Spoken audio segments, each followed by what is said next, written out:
Bonjour, Président Afingison. Bonjour. Afrimac.com est très heureux de l'audience que vous lui accordez. Et nous allons aborder l'actualité politique avec vous. Récemment, vous avez placé votre candidature sous le sceau de la réconciliation. C'est ça.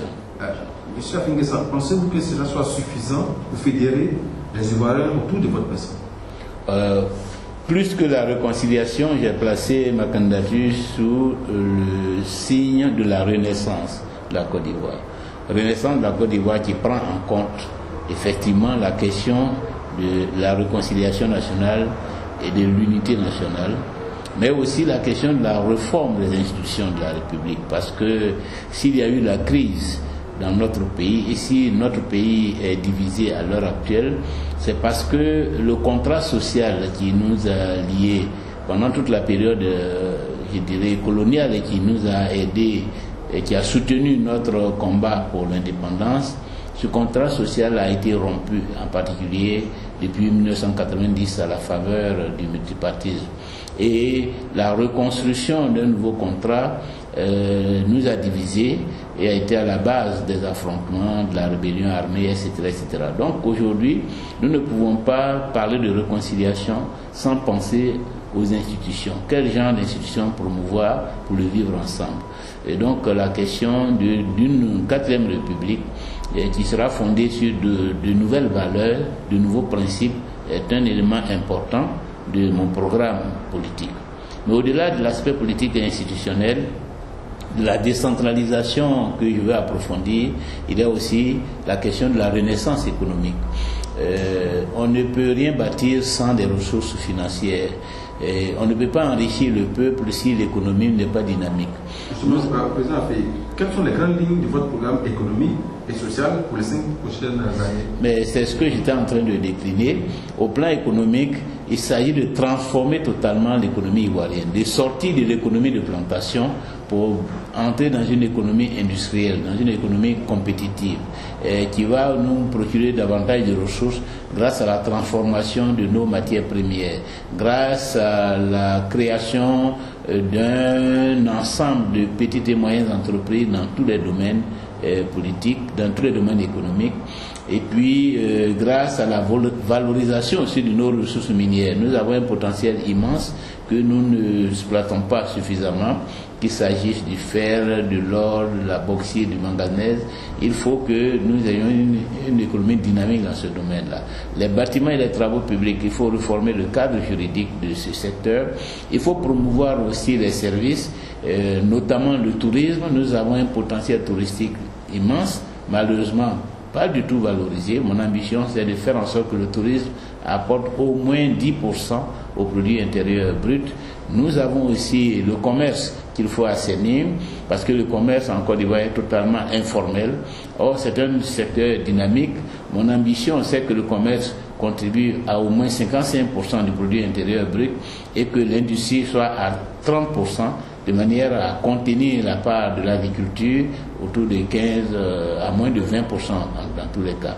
Il y a l'artisanat aussi, qui est un secteur qui emploie beaucoup de gens. Malheureusement, là aussi, il n'y a pas d'encadrement. Il faut donc fournir un encadrement. Il faut mettre en place des chambres d'agriculture. Il faut mettre en place des mécanismes de financement de l'agriculture et de l'artisanat, de manière à ce que ce secteur-là aussi contribue à la richesse nationale. Au plan social, mon ambition, je place mon ambition sous le signe du développement du capital humain. Le capital humain est la première ressource. On dit bien qu'il n'y a de ressources que d'hommes. Or, malheureusement, le capital humain n'est pas suffisamment valorisé. L'école est en faillite, parce que le capital commence par l'école. Il faut donc restructurer, refonder l'école ivoirienne, aussi bien du primaire au secondaire que dans l'enseignement supérieur et dans la recherche scientifique. Il faut aussi améliorer la santé de nos parents. À l'heure actuelle, l'espérance de vie en Côte d'Ivoire à la naissance est l'une des plus faibles dans le monde. Il faut corriger cette situation. Cela parce que notre système sanitaire est en faillite. Il faut donc restaurer totalement le système sanitaire ivoirien, construire davantage d'établissements sanitaires de premier contact, réhabiliter les plateaux techniques de tous les centres les systèmes sanitaires de référence, les hôpitaux généraux, les CHU, les CHR. Il faut aussi des systèmes spécialisés, sanitaires spécialisés pour les maladies spécifiques comme le cancer, etc., etc. Donc en plus de la santé, il y a aussi au plan spécifique la situation des jeunes. Voilà, les jeunes et des femmes. Nous disons que la jeunesse est l'avenir de la nation, mais à condition qu'elle fasse l'objet d'une attention toute particulière. Donc nous allons travailler non seulement pour que l'éducation des jeunes soit renforcée, mais aussi que leurs conditions sociales soient améliorées, que leur épanouissement social, culturel et sportif fasse l'objet d'une très grande attention de notre part, que les jeunes soient ouverts au monde, qu'ils puissent voyager, qu'ils puissent partager les valeurs nouvelles que nous voulons promouvoir dans la société ivoirienne, qu'ils soient le fer de lance du développement national et qu'ils garantissent l'avenir de ce pays. Donc la question de la jeunesse est une question importante. Nous allons créer une agence nationale de la jeunesse, de manière à ce que ce soit un instrument pour structurer la politique nationale en faveur des jeunes, de manière à ce que la question des jeunes soit prise en charge dans tous les secteurs du développement national et que ce ne soit pas seulement l'objet d'interventions épisodiques. La femme, c'est la même chose. Elle représente presque 50% de la population ivoirienne.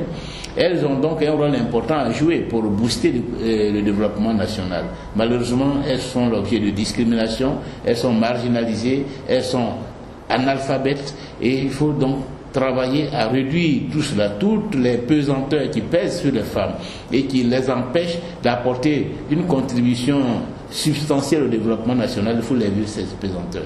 C'est pourquoi l'alphabétisation des femmes sera un élément important dans notre politique. À ce niveau aussi, nous mettrons en place une agence nationale pour l'alphabétisation. Nous allons renforcer le réseau des institutions de formation et d'éducation féminine sur l'ensemble du territoire, de manière à ce que chaque sous-préfecture, il y ait une institution qui va encadrer les femmes, qui va les aider à promouvoir leur activité économique, à accéder au crédit bancaire. Les femmes n'ont pas accès à la terre, et ça aussi c'est un problème. Elles sont victimes de violences au niveau conjugal ou même à l'école. Il faut lutter contre toutes ces violences-là. Donc nous avons un grand programme à ce niveau. Justement, vous parlez d'un grand programme que vous venez de décliner, mais ce programme, Monsieur le Président, est-ce qu'il est chiffré? Avec quel fonds vous comptez réaliser? Évidemment, ce programme sera chiffré. Ce programme, il n'est pas encore chiffré, ça? Non, il est chiffré, il est évidemment chiffré. C'est un programme qui va nous coûter autour de 50 000 milliards d'ici 2025. 50 000 milliards que nous allons financer presque à égalité avec le secteur privé. Donc l'État apportera autour de 25 000 milliards et nous rechercherons au niveau du secteur privé 25 000 milliards pour réaliser tout ce programme, puisque ce programme a des dimensions publiques et privées. Quand je parle par exemple de la transformation de l'économie, ce n'est pas seulement le financement public. On aura besoin que les entrepreneurs privés s'investissent pour créer des entreprises, et donc pour apporter des investissements directs étrangers, etc., etc. Donc nous aurons autour de 50 000 milliards pour financer ce programme. Monsieur le Président, vous avez parlé de la création d'une agence nationale de la jeunesse. Pour la jeunesse. En quoi est-ce qu'il sera différent de celui qui existe sur le pouvoir Ouattara, l'emploi jeune? Oh non, mais ce qui existe, c'est une structure centralisée ici à Abidjan, ce que nous appelons l'agence nationale de la jeunesse. Je n'ai pas en connaissance, je suis président du conseil régional du Morono, je n'ai pas connaissance que cette agence existe dans le Morono et que ce soit une structure suffisamment autonome. Parce que dans la mise en œuvre d'un programme, il y a les structures étatiques, institutionnelles, ministérielles, qui sont très rigides, qui ne sont pas sur le terrain, et puis des structures plus légères, qui sont autonomes, qui ont une autonomie financière, une autonomie juridique, et qui peuvent se déployer plus facilement, qui vont aller directement au contact des bénéficiaires de leur action, qui vont créer des structures locales pour les encadrer, et qui vont donc avoir un financement, disons, une efficacité plus grande. Et cette agence, j'envisage qu'elle travaille en étroite relation avec les collectivités locales.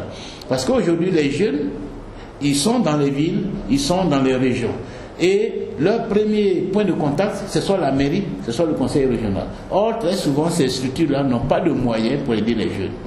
Et les moyens que l'État dégage sont centralisés dans la capitale au niveau d'un ministère et la liaison avec les structures décentralisées n'existe pas. Donc, difficile, qu'il s'agisse de la jeunesse, qu'il s'agisse du sport, qu'il s'agisse de la culture, j'entends mettre au premier plan les collectivités locales.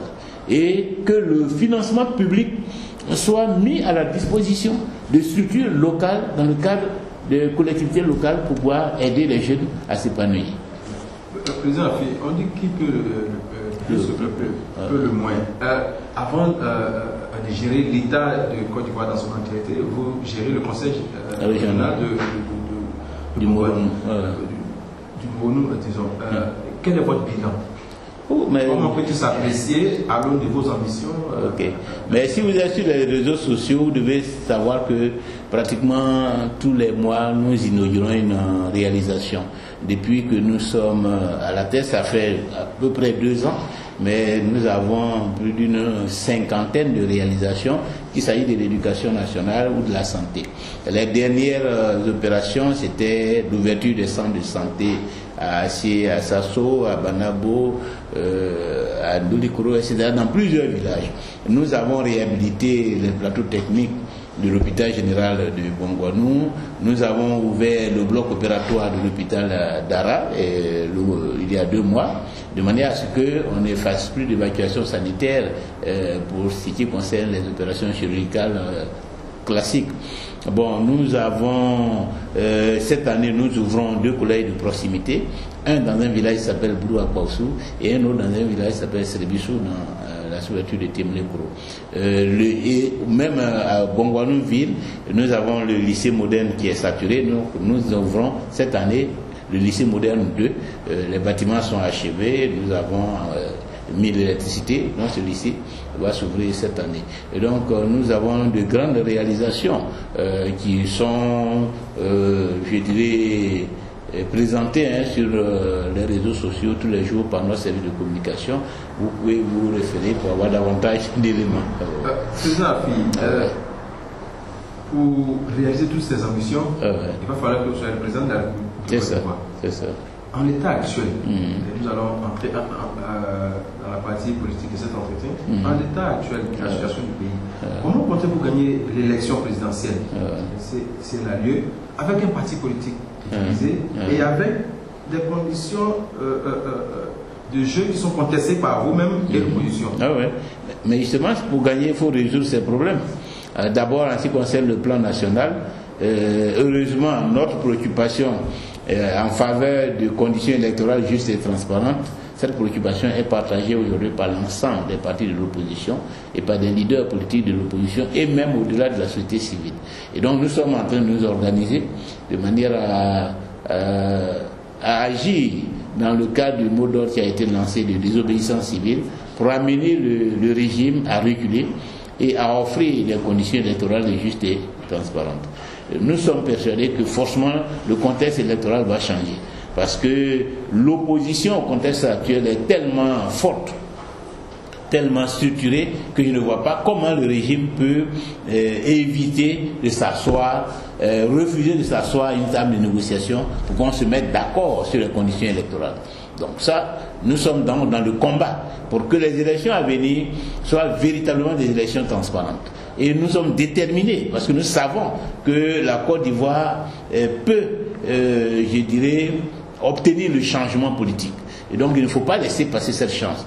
Et il ne faut pas laisser perdurer aussi la situation qui a été causée par le RHDP. Ce régime-là, nous devons par notre mobilisation y mettre fin pour offrir une perspective nouvelle à la Côte d'Ivoire. Et c'est cette détermination qui nous permet de croire en l'alternance et au changement du contexte électoral.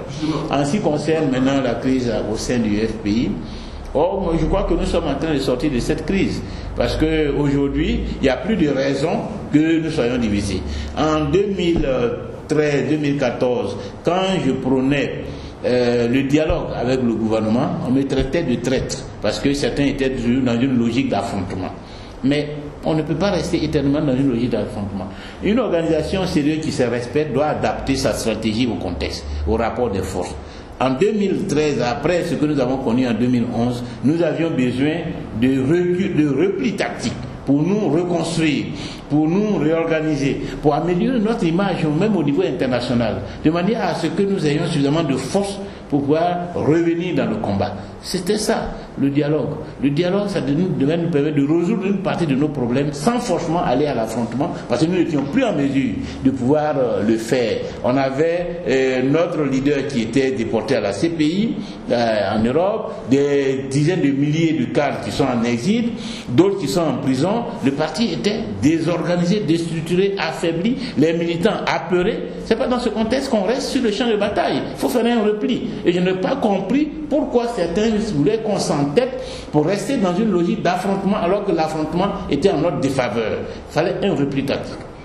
Deuxièmement, ce qu'on me reprochait, pourquoi je voulais participer aux élections, pourquoi je restais dans le jeu électoral.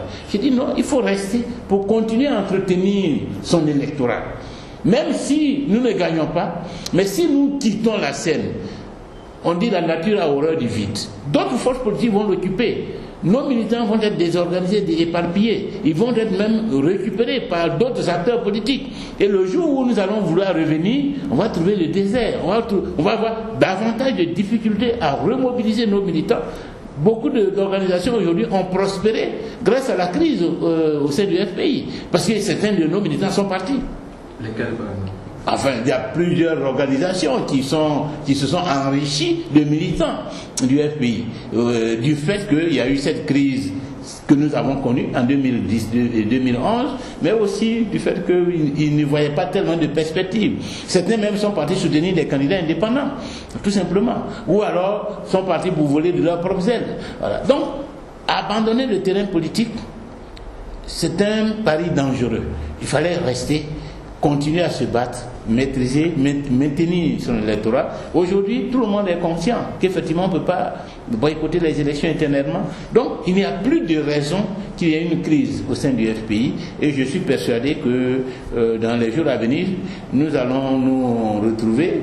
D'autant que depuis janvier 2020, j'ai rencontré le président Gbagbo, nous avons parlé, nous sommes d'accord sur le principe de l'unité du parti, nous sommes d'accord qu'il y ait des équipes qui travaillent à promouvoir cette unité. C'est vrai que les choses ne se sont pas déroulées selon le calendrier que nous avons arrêté, mais je suis persuadé que c'est inéluctable. L'unité du parti va se faire, et je suis sûr que c'est un parti rassemblé qui se portera à l'élection présidentielle à venir. Monsieur le Président, il y a une question que vous soulevez chaque fois depuis 2013-2014. Vous accusez une partie de vos camarades qui est maintenant de vouloir d'abord prôner l'affrontement ou le dialogue. Ils vous rétorquent que quand vous étiez en prison, c'est la même stratégie qu'ils vous conseillaient, parce que eux, c'est parce qu'ils ont combattu, ils ont demandé votre libération que vous avez sorti. Ils ne comprennent pas que vous, d'ailleurs, vous les accusez de votre engrais. Parce que le président Miaka Oreto discutait aussi. Oui, mais s'ils étaient d'accord pour le dialogue, qu'est-ce qu'ils me reprochaient alors? S'ils étaient d'accord pour le dialogue, puisque c'est ce dialogue, ils ne peuvent pas dire qu'ils étaient dans une logique d'affrontement. Ce sont eux qui ont ouvert le dialogue. Et même en mai 2011, ils étaient même prêts à entrer dans le gouvernement de M. Alassane Ouattara. En mai 2011. Qui était prêt à entrer dans le gouvernement? Mais les camarades, c'est de l'autorité publique. Non, on ne les connaît pas. Ah oui, mais vous n'êtes pas militaire, vous n'êtes pas dans la direction du FPI, vous ne pouvez pas savoir. Moi, je suis dans la direction, je vous dis que Ouattara leur a proposé 2 postes ministériels. Et c'était pas... Quels sont ces postes? Non, enfin, ce n'est pas l'intitulé du poste, c'était important à partir du moment où ils n'ont pas pu entrer. Et vous pouvez poser la question au professeur Mamadou Koulibaly. C'est lui qui était en contact avec le Premier ministre de l'époque, Soro Diom, pour proposer les 2 noms. Et les camarades étaient prêts à entrer. Certains voulaient même que ça soit amélioré. Mais ce qui est important, c'est d'abord le principe de dire qu'ils n'étaient pas dans une logique d'affrontement avec Ouattara en mai 2011. Ils ont demandé avec insistance une rencontre avec M. Ouattara. Il les a reçus en septembre 2011. Septembre 2011. Ça a été diffusé par la télévision, tout le monde les a vus. Ils ont même sollicité le soutien. M. Ouattara a octroyé, comme soutien au FPI, 125 millions en octobre 2011.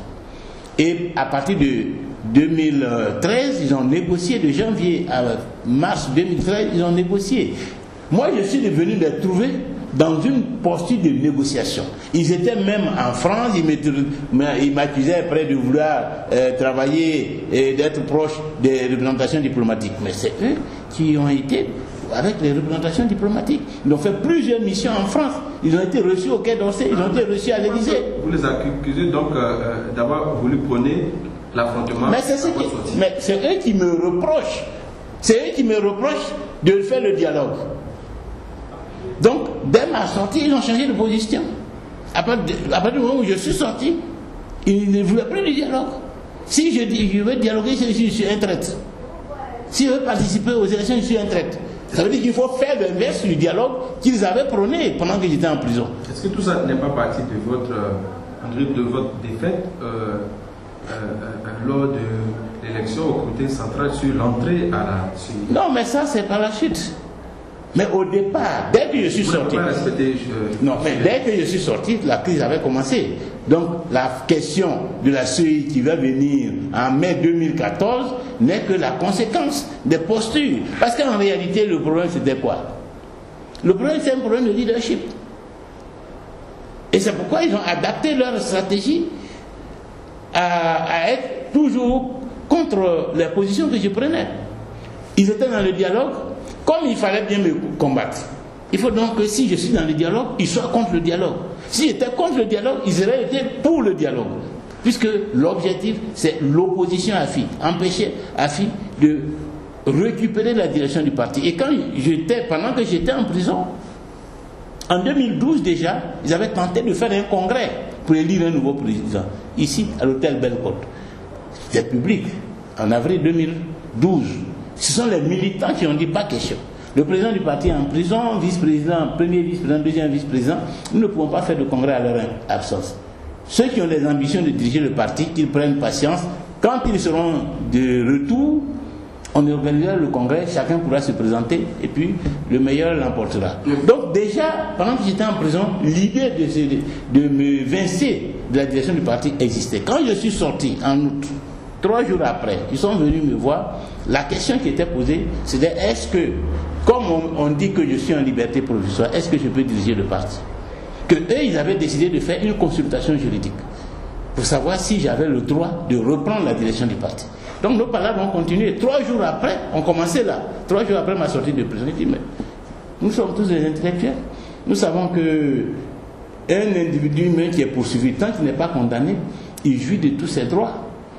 Donc, vous ne pouvez même pas me poser cette question. Je jouis de tous mes droits, donc je peux reprendre mes fonctions.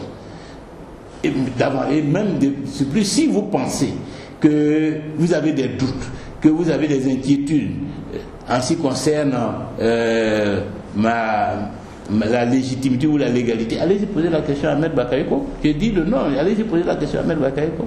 Puis c'est lui qui peut peut-être vous créer des problèmes. S'il vous dit que je peux redevenir président du FPI, vous gagnez du temps, vous gagnez de l'argent.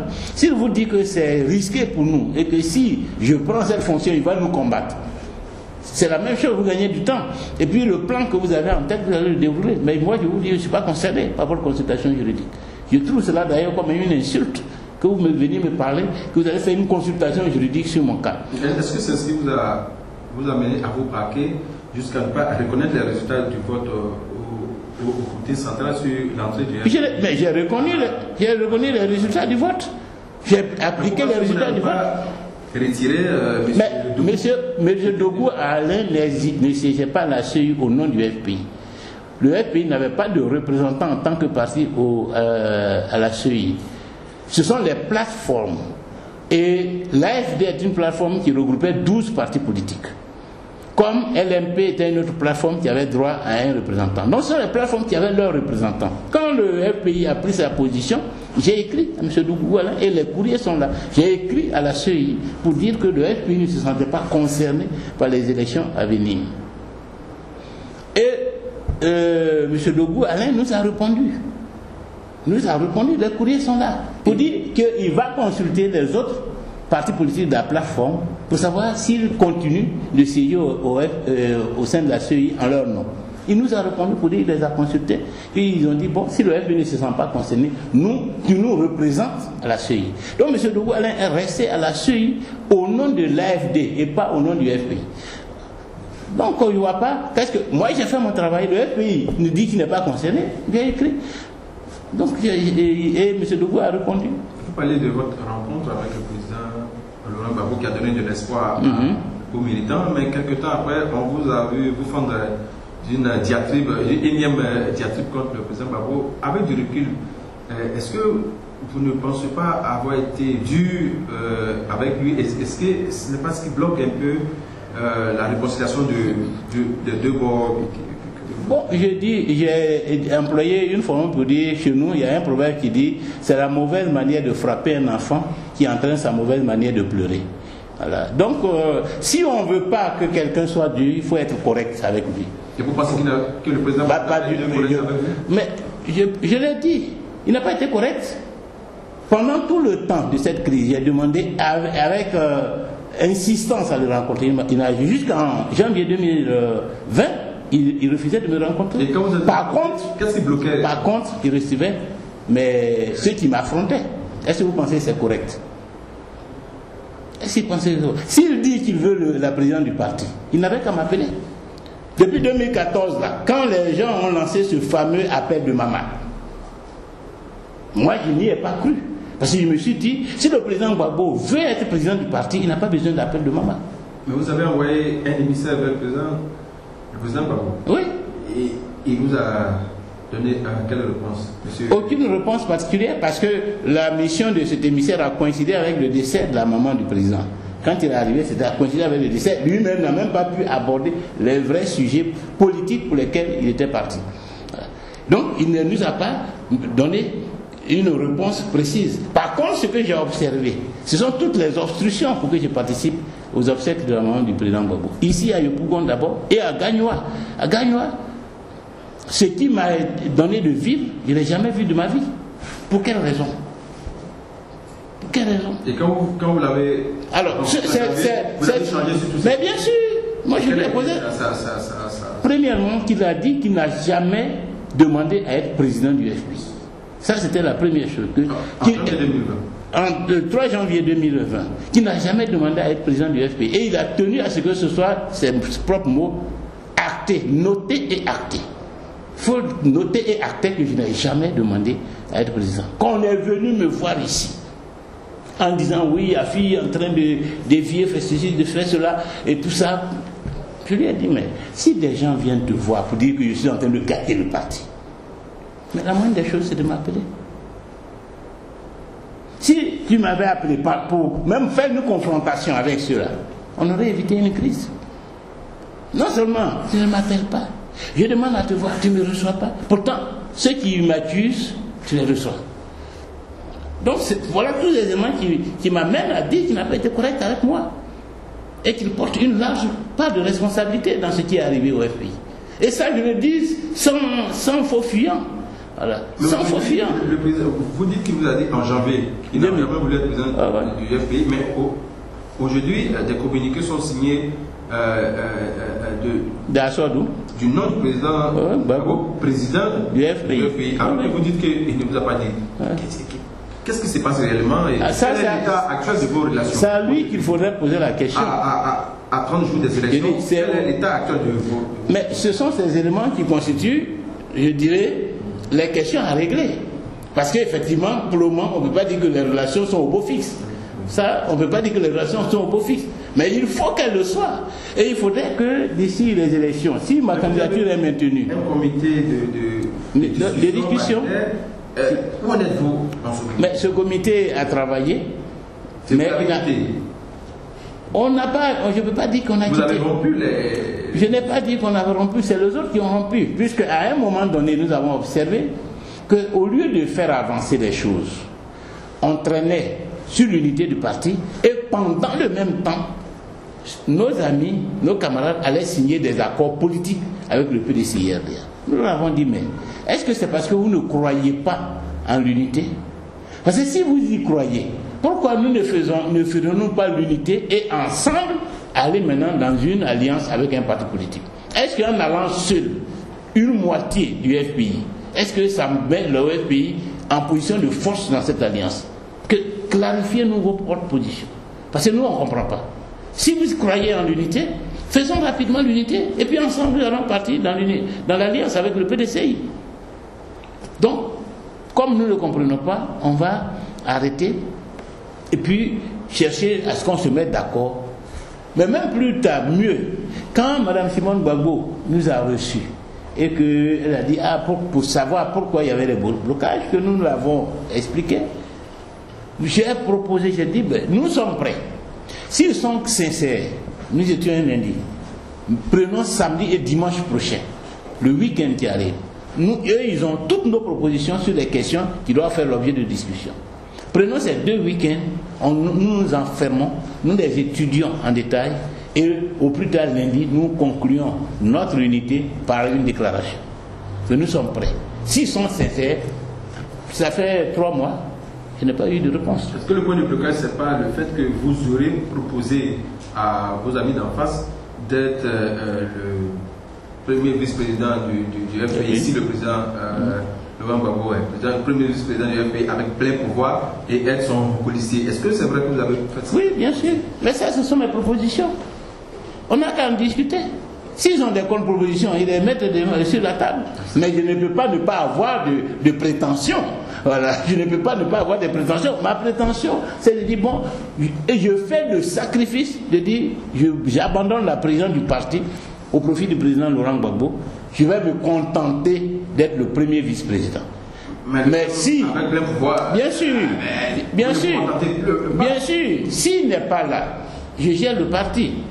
Parce que d'ailleurs, conformément à nos textes, il ne peut pas être dehors et assumer la fonction effectivement. Donc le vice-président qui est sur place, qui assure l'intérim, jouit des pleins pouvoirs. Je peux même dire que c'est pratiquement une tautologie, même de dire vice-président, président par intérim avec plein pouvoir, puisque si on est président par intérim, on jouit de tous les pouvoirs.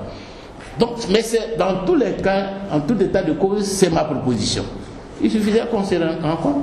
S'il trouve que telle proposition est prétentieuse, il vaut me l'abandonner. Bon, on voit ce qui peut nous réunir. Est-ce qu'avec Simone Gbagbo, le contact est toujours... puisque, quand elle aussi, vous avez lancé une salle. C'est laquelle? Apparemment qu'elle était aussi dans la fronde. Oui, bien sûr. Mais c'est une réalité, elle est dans la fronde. Elle est dans la fronde, on n'est pas ensemble. Voilà. Pourtant, ils ne vous considèrent pas comme... Ils disent que je suis exclu. Voilà. Donc eux-mêmes sont plus loin que moi. Moi, je considère que ce sont des dissidents. Président, est-ce que vous ne pensez pas qu'aujourd'hui, quand vous regardez sur le terrain avec les mots d'ordre qui sont lancés, est-ce que vous ne pensez pas que le pays qui a cette force de mobilisation de terrain, est-ce que ce n'est pas ce problème au FPI qui freine vos revendications en face de M. Ouattara? Quand vous regardez? Non, ce n'est pas... Ce problème, il peut jouer dans une certaine mesure, mais ce n'est pas le plus important. Le plus important, c'est... C'est un problème de leadership, non? Oui, à notre niveau, c'est un problème de leadership. Mais je pense que ce problème de leadership ne trouvera une solution que dans l'action des uns et des autres, dans le dynamisme des uns et des autres. Et moi, quand je regarde la dynamique qui est imprimée à notre action, je me dis que ce problème de leadership est en train de se régler sur le terrain. Parce que les problèmes de leadership n'ont de solution que par rapport à la réalité du terrain, par rapport au dynamisme de chaque mouvement. Voilà. Si un mouvement a une dynamique, est porté par une dynamique parce que c'est ce mouvement qui s'inscrit dans l'avenir, il triomphera toujours.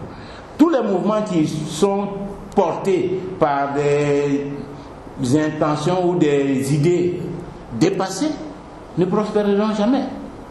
Elles vont survivre, elles vont vivoter, elles vont faire feu pendant quelque temps, mais elles vont s'éteindre. En 2010, vous disiez, et je vous cite parlant du professeur Madou Koulibaly, qui est un peu le trublion au sein du FPI, qu'on n'a pas besoin de porter la barbe pour être déloyal et rebelle.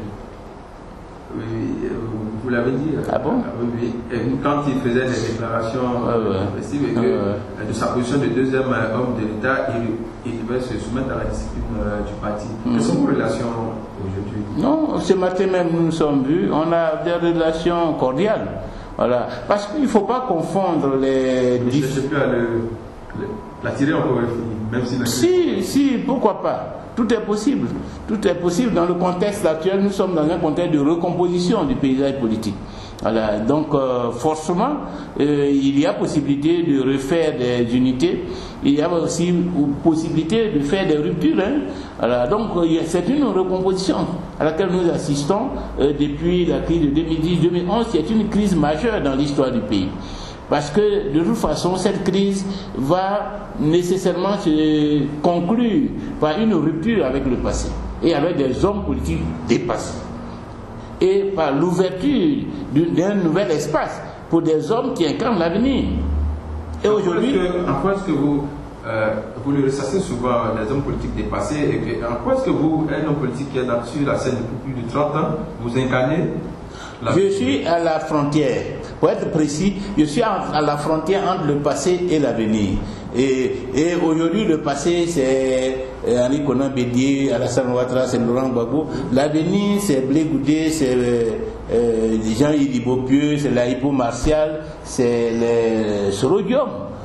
Oui, c'est eux là qui sont. Maintenant, c'est dans cette génération que dans 5 ans, 10 ans, les Ivoiriens auront à choisir leur futur président de la République. Solo Guillaume est le candidat à l'élection de 2020, il entend diriger maintenant. Oui, mais c'est pourquoi je le classe dans la catégorie de ceux, même s'il ne gagne pas, si même il n'est pas candidat cette année, et même s'il ne gagne pas en 2025, dans tous les cas, à partir de 2025, ce sont ceux-là qui seront à l'affiche. Vous pensez que l'homme politique aujourd'hui qu'il faut à la Côte d'Ivoire, c'est vous?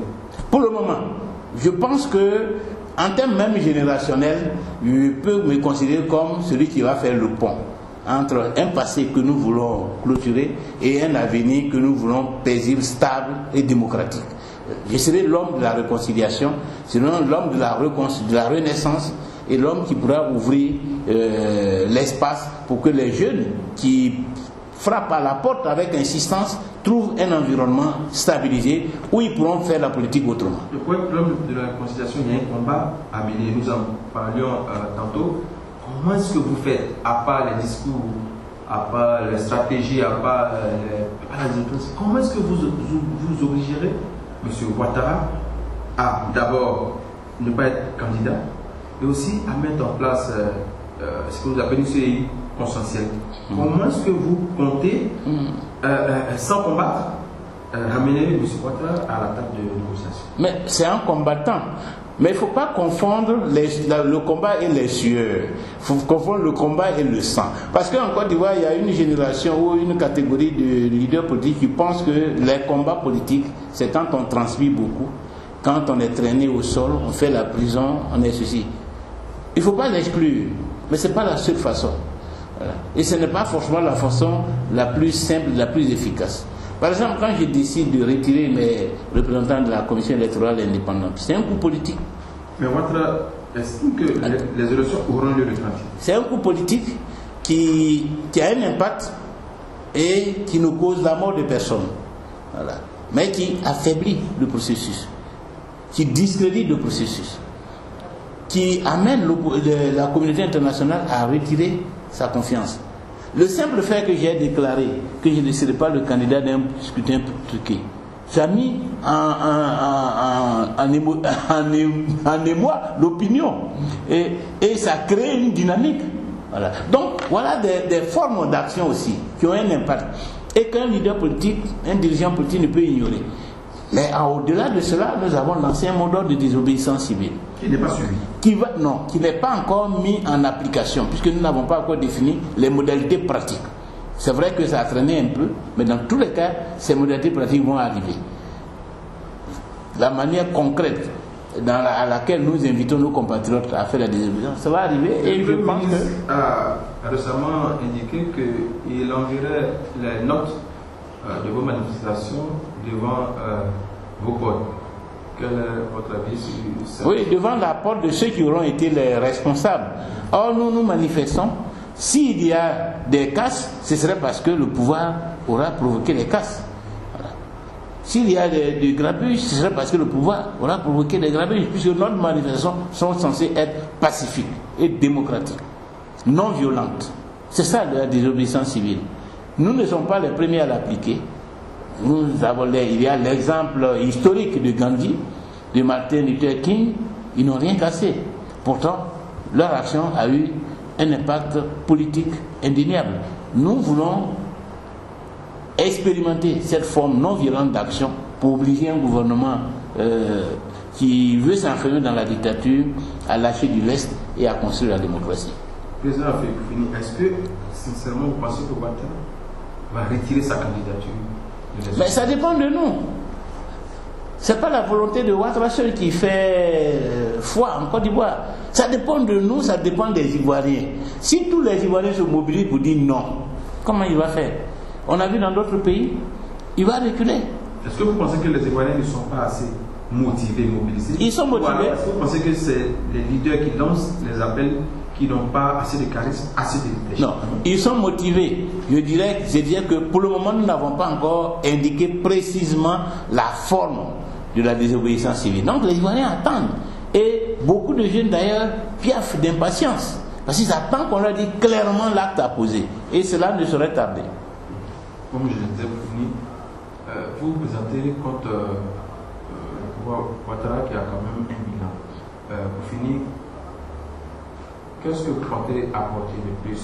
Ou alors, comment est-ce que vous jugez les 10 ans de M. Ouattara à la tête de l'État, tant au plan politique, économique et social? Mais désastreux sur le plan politique et social.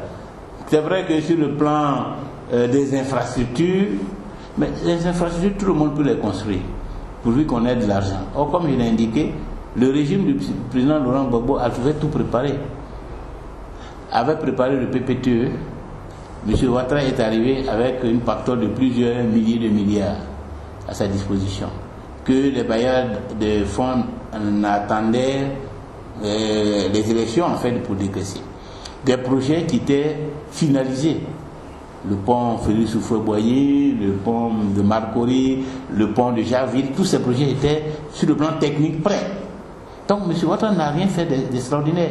On peut même l'accuser d'avoir mal utilisé cette manne financière dont il a hérité, à travers la corruption, etc., etc. En dehors de ça, de ce contexte très favorable, de ce profil d'endettement très favorable, parce que même s'il a pu s'endetter jusqu'à des dizaines de milliers de milliards, c'est parce que nous avions préparé la Côte d'Ivoire à avoir un profil qui soit acceptable par les bailleurs de fonds. Donc il a hérité d'un contexte macroéconomique et technique très favorable. Vous dites qu'il a hérité d'un pays en lambeaux? Oui, il a hérité d'un pays en lambeaux que lui-même a contribué à mettre en lambeaux. Par la crise post-électorale, par la rébellion armée de 2002 d'abord, par la crise post-électorale, où il a utilisé de la violence pour résoudre un problème électoral. Les milliers de morts, c'est de sa faute. Ils ne sont pas morts tout simplement parce que des militaires ou des hommes proches de Gbagbo Laurent auraient tiré sur eux. Le pays a été attaqué. Le 28 mars, il a décrété qu'il ne s'inscrivait plus dans le règlement initié par l'Union africaine, qu'il fallait passer à la force pour déloger M. Gbagbo d'après ses propres termes. Et c'est ce qui a enclenché la guerre d'Abidjan. La guerre d'abord dans toutes les régions du pays et en particulier la guerre d'Abidjan qui s'est soldée par ce que nous avons connu le 11 avril 2011. Donc, il a divisé le pays et il n'a rien fait pour reconstruire l'unité nationale. Au contraire, il a prôné le rattrapage comme succédané de l'ivoirité. Voilà. Et le clanisme. Il a privatisé le gouvernement du pays. Et les Ivoiriens qui ne partagent pas ces options politiques ont tous été marginalisés. Ils n'avaient même pas droit à des emplois. S'ils ont des emplois, pas droit à des promotions. Il a instrumentalisé la justice pour traquer les opposants, condamner à des peines lourdes tous ses adversaires politiques. Voilà. Et donc, sur le plan social, c'est seulement à la fin de son mandat, il se rend compte qu'il n'a rien fait sur le plan social et qu'il propose le programme social du gouvernement, qui chiffre à des dizaines de milliards, mais c'est trop tard. le mal qu'il a causé au pays est irréparable. Il ne peut pas le faire. Il faut une nouvelle équipe. Il faut une nouvelle vision. Il faut de nouveaux hommes. Et c'est pour ça que nous ne comprenons pas pourquoi M. Ouattara s'entête à vouloir rester à la tête de l'État.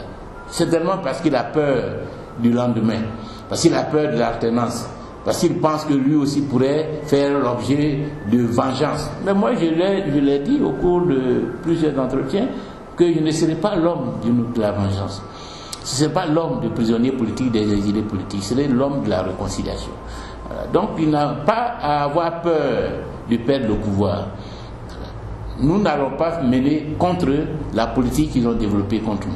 Voilà. Nous allons au contraire faire l'unité nationale pour que